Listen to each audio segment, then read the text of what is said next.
बोलो श्री गुरुदेव भगवान की। ओम जय गुरुदेवम जय गुरुदेव।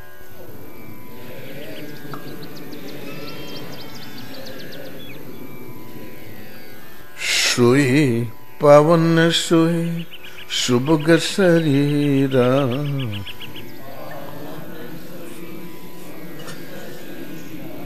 जो तन पाई भजिए रघुवीरा।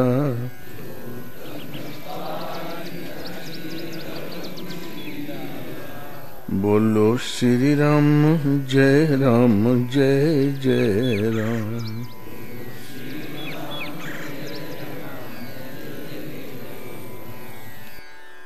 ब्रह्मानंदम परम सुखदम केवलम ज्ञानमूर्तिम द्वन्द्वातीतं गगन सदृशं तत्त्वमस्यादि लक्ष्यम्।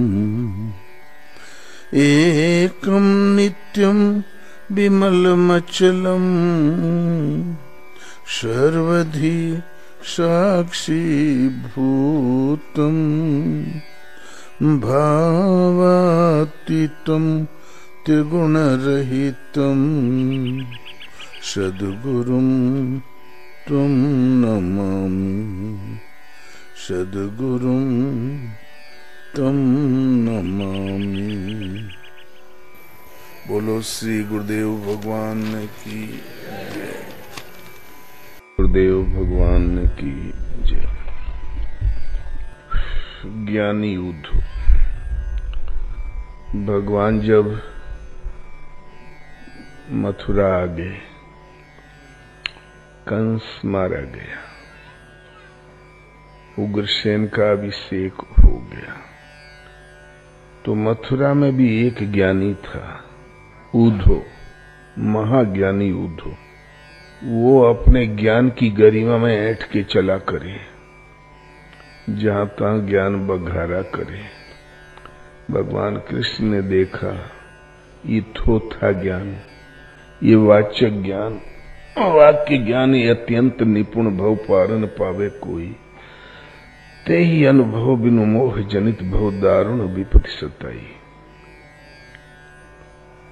ये अनुभवहीन भटक रहा है बेचारा, इसका भी उद्धार होना चाहिए। एक दिन भगवान ने मुंह लटका लिया। उद्धव पहुंचे, बोले भैया कैसे हो? ऐसी कौन विपत्ति आ पड़ी, इतनी उदासी? बोले उद्धव मैं दुखी हूं।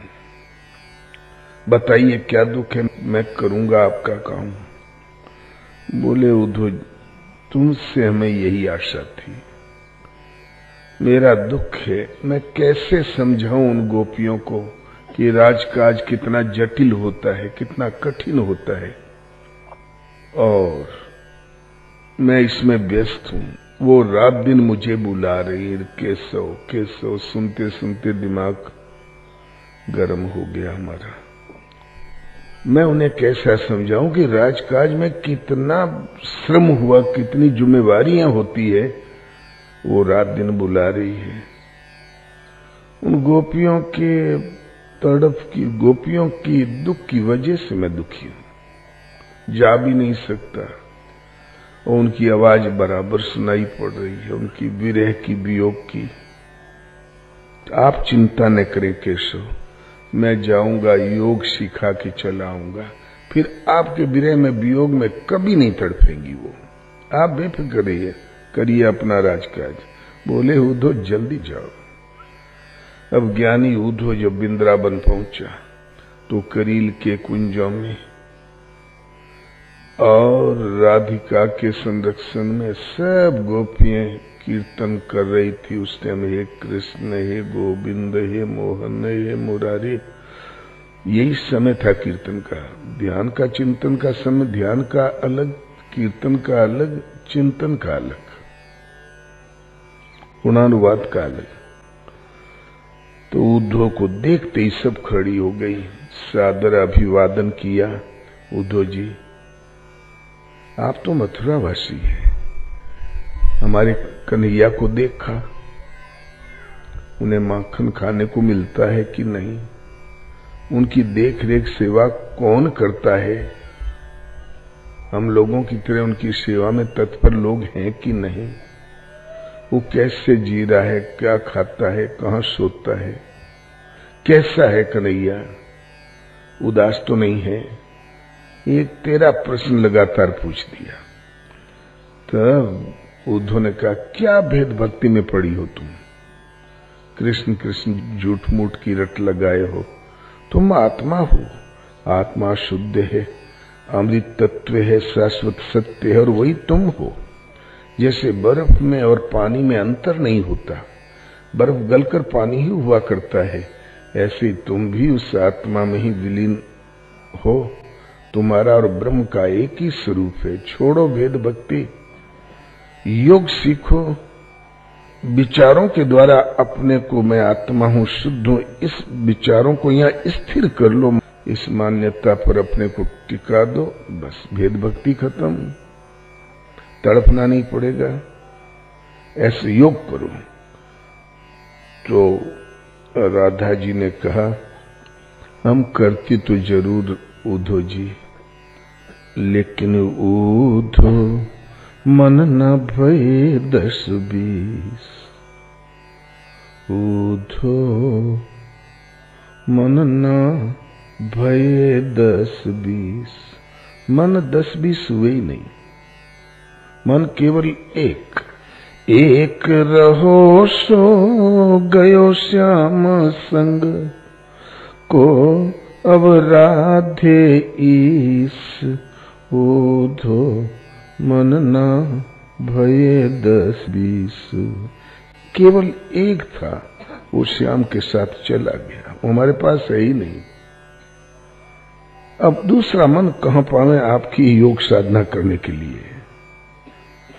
जब मन ही चला गया, भगवान से जुड़ गया, भगवान में समाहित हो गया, तो भई अति शिथिल सभे माधो बिन, जथा देह बिनु शीस। अति शिथिल हो गई सब की सब, मैं अकेली नहीं, जितनी गोपियां सब शिथिल हो गई माधो के बिना। जथा देह बिनु शीस, मस्तिष्क अलग कर दो तो देह क्या बोलेगी, सोचेगी, विचारेगी। हमारी ये दशा है कि शरीर इतनी शिथिल पड़ गई कि शरीर भर है और शीश है ही नहीं, मन है ही नहीं, मस्तिष्क है ही नहीं, अर्थात ध्यान समाधि में बदल गया। देह भर है लेकिन शीश है ही नहीं। अन्य कुछ सोच सके, अन्य कुछ विचार सके, अन्य कुछ देखने के लिए प्रेरणा प्राप्त कर सके, वो मस्तिष्क रह ही नहीं गया। वो तो मन से होता था और मन श्याम के साथ चला गया। इतनी शिथिल हो गई जैसे बगैर शीश का शरीर।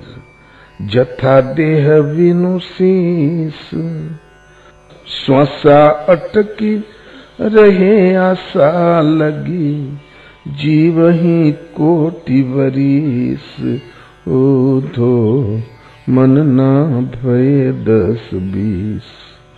श्वासा अटकी है इस आस में कि अवश्य मिलेंगे, और ये जो लगन हमारी लग गई है, श्वासा जो प्रभु में अटक गई है, ये रहनी हमारी करोड़ वर्ष ऐसे ही बनी रहे तो हमें प्रसन्नता होगी। हमारी श्रद्धा टूटे ना, भाव हटे ना। तो श्वासा अटकी रहे आशा लगी, श्वासा अवश्य प्राप्त होंगे, इसी आशा में हमारी श्वास अटकी है। और ये अटक करोड़ बरस लग जाए लेकिन उससे हटना नहीं चाहिए। जीव ही, ये श्वासा का अटकी हुई जो श्याम से आस लगी है, ये जीवन की अवस्था। जीव ही कोटि वरीस, उद्धो मन ना भये 10-20। करोड़ वर्ष तक की आस लगी रहे, श्वास से अटकी है तो अटकी ही रहे, इसकी हमें कोई गम नहीं। लेकिन आशा है तो अवश्य मिलेंगे। अब उद्धव क्या समझावे? अरे मन होता तो घुमा फिरा के बुद्धि इधर उधर लगाते, किसको लगावे? उद्धव एकदम बुद्धि खप्त हो गई, चुप। तब गोपियों ने कहा, तुम तो सखा श्याम सुंदर के सकल जोग के ईस। आप तो श्याम सुंदर के सखा हैं, सारी योग साधना के स्वामी हैं। आप ही विचार कर लो, अब योग किस मन से साधें, किस विधि से साधें? यहां बगैर शीश की देह वाली स्थिति में है, श्वास आज से अटकी है और भले न मिले, लेकिन ये अटकी अटकी बनी ही रहे, चाहे करोड़ वर्ष लग जाए, कोटि जन्म लगी रगड़ हमारी, वरहूं शंभु ने तो रहूं कुंवारी। पार्वती ने प्रतिज्ञा की थी। नारद सप्तऋषियों ने कहा, रे वो अघोरी है, घर द्वार नहीं, मरियल बैल है, प्रॉपर्टी नहीं, तुम राजकन्या हो, बढ़िया वर हमने चुन लिया। श्रीपति निवासी भगवान विष्णु, वो तो बिल्कुल एक भी गुण नहीं है जिस शंकर के लिए तुम परेशान हो। आखिर पहाड़ी की बिटिया हो, पथरा जैसी बुद्धि है तुम्हारी। तो बोले, जन्म कोटि लगे रगड़ हमारी, बरहूं शंभु न तरहूं कुंवारी। करोड़ वर्ष तक मेरी यही टेक है, वर्ण करूंगी तो शंभु से, अन्यथा कुंवारी ही रहूंगी। तो ये गोपियों ने अपना अंतिम निर्णय दिया। श्वासा अटकी रहे आशा लगी, आश लगी, श्वासा इसी आस में अटकी हुई है कि अवश्य मिलेंगे। और ये स्थिति हमारी विचलित न हो, इससे हम चलायमान न हो। जी वहीं कोटि वरिस, करोड़ वर्ष तक ये स्थिति हमारी बनी रहे। तुम तो सखा। अब उद्धव एकदम मौन। अरे जब बुद्धिया है ही नहीं, मन है ही नहीं, तो किसको समझावे? तुम तो सखा श्याम सुंदर के सकल योग के ईस। सारे योग के स्वामी होना। उद्धव महायोगी समझता था अपने को। आप ही विचार कर ले। सूरदास मुख, सूरदास रसिक की बतियां, योग रस, विरह रस, प्रेम रस, स्नेह रस की बातें, ये रस भरी बातें। सूरदास रसिक की बतियां, ये प्रेम रस, विरह रस, स्नेह रस में डूबी हुई बातें। पूर्वो हे जगदीश, हे जगत के स्वामी, आप इसे पूर्ण करें। उद्धव मन न भये 10-20। उद्धव गए थे चेला बनाने गोपियों को, खुद ही चेला बन गए। 1 महीने बाद फिर लौट आए तो कृष्ण से मिले ही नहीं। 1 महीने बाद पूछा कृष्ण ने, उद्धव नहीं दिखाई देते? बोले, वो बगीचे में बैठे हैं ध्यान लगा के। गए थे चेला बनाने, खुद ही चेला हो गए। तो मिले ही न रघुपति बिनु अनुरागा, किए कोटि जप जोग विरागा। गूंगा हुआ बावरा, बहरा हुआ कान, पावा से पिंगल भया, सद्गुरु मारा बाण। मूकम करोति वाचालम, पंगुम लंघ्यते गिरिम, यत् कृपा तमहं वंदे परमानंद माधवम।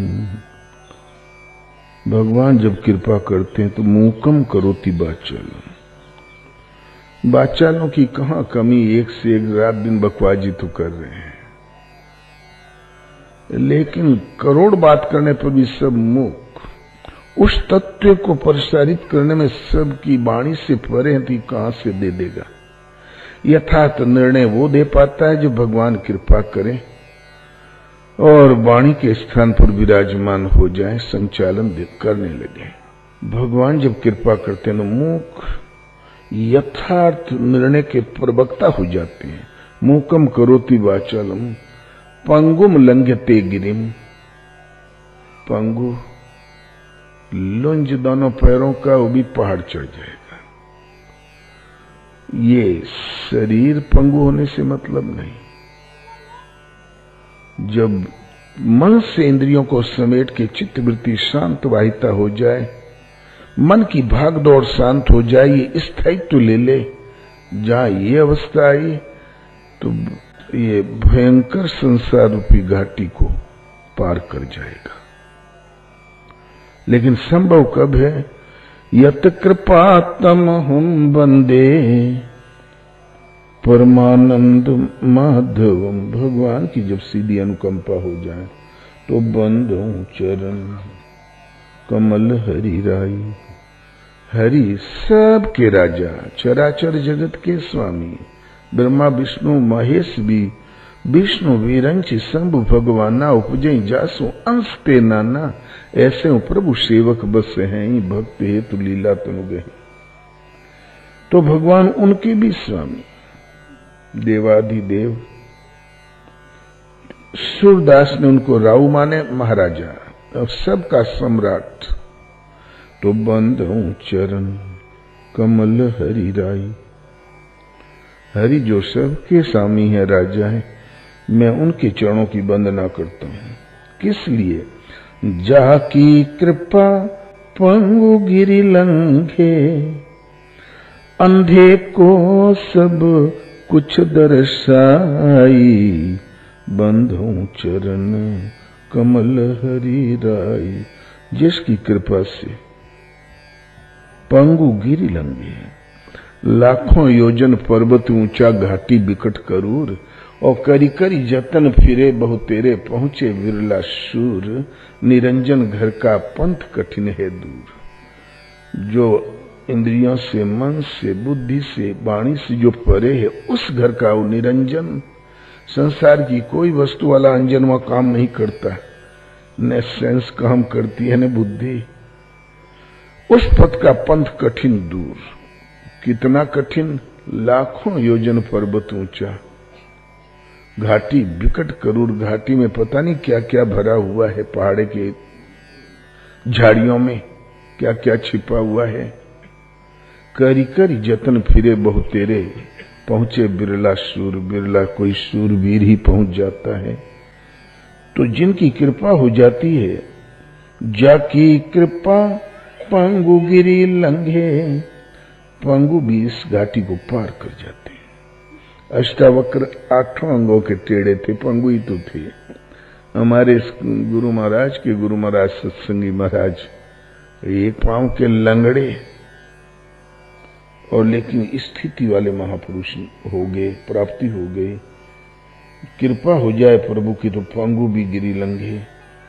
अंधे को सब कुछ दर्शाई। अंधा था अर्जुन, धृतराष्ट्र अंधा था कोई। ये तो बेचारा लकीर पीटने में आ गया धृतराष्ट्र। लेकिन 18 अक्षौहिणी जन समूह, 2.5-3 अरब होते शूरवीर योद्धा, और ये राजा महाराजा सब के 10-50 नौकर थे, रथ हाँकने वाले, ड्रेस पहनाने वाले। करीब 6 अरब की आबादी महाभारत युद्ध में काम आई। सबके संबंध थे। छाया की तरह साथ चलता था अर्जुन, वो भी अंधा। भगवान ने जब दृष्टि दी तो अर्जुन को दिखाई पड़ा। इधर वेद व्यास की कृपा से दृष्टि मिली थी संजय को, और भगवान कृष्ण की कृपा से दृष्टि मिली अर्जुन को, वो भी अंधा। जो कुछ अर्जुन ने देखा सुना समझा, सब कुछ संजय ने भी देखा सुना समझा, और उसके प्रभाव से अपने को परलोकवासी बनाया। अंत में संजय संत हो गया, क्योंकि गीता कंठस्थ हो गई थी धृतराष्ट्र को पढ़ाते पढ़ाते। अंधे तो थे अर्जुन, अंधा था संजय, दोनों आंख वाले थे, और 18 अक्षरी जन समूह सब के सब अंधे, वही देख पाया जिसको दृष्टि मिली। तो अंधे को सब कुछ दर्शाई, कब? जब चरणों की वंदना कर लो। बंदऊं चरण कमल हरि राई। सूरदास पहुंच गए वृंदावन, घुमा करें वो उल्टा का सीधा, गुनगुनाया करें। पर वहां के पुजारियों ने कहा, यार सूरा के गले में बड़ी लोच है। जन्म भर तो पत्रियों का गाना हा हा हा सुना, तो लोच तो आना ही था। जब वही कहो मां साहब, जन्म भर मास्टरी की हो तो लिखने की शैली तो आना ही था। तो बोले इस सूरा के बैठा दो रास बिहारी जी के मंदिर में, गुनगुनाया करेगा तो आगंतुक भक्तों के कान में प्रभु की नाम पड़ेगा। बैठा दिया। सूरदास दिन भर आपन गाया करें, प्रेम में निमग्न हो गए। उन्हें ये नहीं पता कि मैं जनता को सुना रहा हूं, दीवालों को, किसी को नहीं, वो अपने को सुना रहे थे। बड़े सुबह जब भजन, पहला भजन गावे तो रास बिहारी का जो श्रृंगार हो वही गा दिया करे। पीला वस्त्र है तो पीला, हरा है तो हरा, नीला है तो नीला आसमानी, लाल वस्त्र है धानी है तो वही, एक पंख श्रृंगार में टांगा है कि 3, वही गा दिया करे। तब पुजारियों को चिंता हुई, ये अंधरा देखता है क्या? वही क्यों गाता है जो हम लोग श्रृंगार करते हैं? जब कभी हाथ में बांसुरी, कभी कंधे पर लकटी, जैसा श्रृंगार कर दे वही गा दिया करे। तब एक दिन पुजारियों ने परीक्षार्थ कोई श्रृंगार नहीं किया। वो लड्डू गोपाल की मूर्ति थी, हाथ में मक्खन लिए ऐसे ऐसे चलते न घुटने के बल, यहाँ एक टिक्की लगा दिया, माखन पोत दिया मुंह पर, कोई श्रृंगार नहीं। सूरदास बहुत खुश हुए, बहुत हंसे। आज हरि भय नंगम नंगा, माखन चाटत करते उछंगा। सब पुजारी चरणों में गिरे, बोले भगवान हम तो आपको अंधा समझते थे, 1-2 रोटी का महंगा कोई भिखारी समझते थे, आप तो महापुरुष हैं, ये मंदिर आपका, हम लोग आपके भगवान, आपको गाने की कोई जरूरत नहीं। बाहर की आंखें तो फूट गई थी, हृदय की आंखें खुल गई। जिन आंखों से भगवान को देखा जाता वो आंखें हृदय की होती है, और जब तक बाहर आंखें देखती थी शायद न फोड़ती तो ये जन्म में तो नहीं है खुलती भीतर वाली आंखी। इसी का नाम है इंद्रिय संयम। जाकी कृपा पंगु गिरी लंघे, अंधे को सब कुछ दर्शाई, बंदऊं चरण कमल हरि राई। बहिरो सुने मूक पुनि बोले, रंक चले सिर छत्र धराई। बहिरा सुनता है, मूक बोलता है। सब पंडितों का हथकंडा है कि कलवारे से भिक्षा नहीं लेना चाहिए, इस विषय में शास्त्र मौन है। कहो ऐसे ही कुछ है ना, शास्त्र मौन है। ईश्वर पथ में जो हर जीव मौन है, वो तो एक प्रत्यक्ष दर्शन के साथ ही बिनु देखे वे देश की बात कहे सुकूर, आप ही खारी खाते बेचत फिरे कपूर। तो देखा नहीं तो क्या बता दे, जो कह रहा झूठी तो है मौन। तो जो ये बहिरे हैं वो भगवान की बात सुनने लायक हो जाते हैं। जो मूक है ईश्वर पथ में वो सही विश्लेषण के साथ भगवान की महिमा गायन करने वाले हो जाते हैं। सृष्टि में जो जन्मा है रंक है, तो रंक चले सिर छत्र चढ़ाई, उसके सिर पे छत्र वरदहस्त प्रभु का मिल जाता है, सम्राट हो जाता है। सूरदास स्वामी करुणा में, सूरदास कहते हैं प्रभु हमारे करुणा में है, वो अवश्य कृपालु करुणार्ध है, यही प्रभु का स्वरूप है। बार बार बंदों ते ही पाई, बंदों चरण कमल हरि राई। एक बेकरी की दुकान खोला एक गरीब आदमी ने। तो एक महात्मा फर्नीचर कंपनी वहीं घूम रहे थे। तो एक बेकरी उनको देते हुए, बेकरी डबल रोटी लंबी होती है ना, बोले महाराज प्रार्थना है कि एक रोटी रोज ले लिया करें। सुन लिया। रोज सुबह आके खड़े हो जाए, एक रोटी वो दे दिया करें। और महात्मा दिन भर झाड़ी में बैठे भजन करें, बड़े सवेरे वहां पहुंच जाएं। वो 2-1 साल में धनवान हो गया, निजी फैक्ट्री लगा लिया। तब उसका विचार हुआ कि फालतू खर्चा बंद करो ताकि इनकम और बढ़े। तब उसको फालतू खर्चा दिखाई पड़े बाबा जी। बोले बाबा जी आप रोज क्यों चले आते हैं? बोले भाई रोज तुम बनाते हो इसलिए चले आते हैं। बोले अब मत आना। चले गए लेके। तीसरे दिन फैक्ट्री में लग गई आग, सब स्वाहा हो गया। बैंक से ले दे के लोन खोले रहे, लंबी चौड़ी फैक्ट्री सब स्वाहा हो गई, कर्जे में हो गए। अब ढूंढने लगे महाराज को। 3 महीने में दिखाई पड़े एक जगह। महाराज उस दिशा में गए ही नहीं कभी। तब चरणों में गिरे, अरे महाराज आपकी रोटी का बंद कर दिया, हम लोगों की रोटी बंद हो गई। तो राम नाम के कारणे सब धन डारे खोय, मूर्ख जाने गिर गया, दिन दिन दुगना होय। बोलो श्री गुरुदेव भगवान की जय।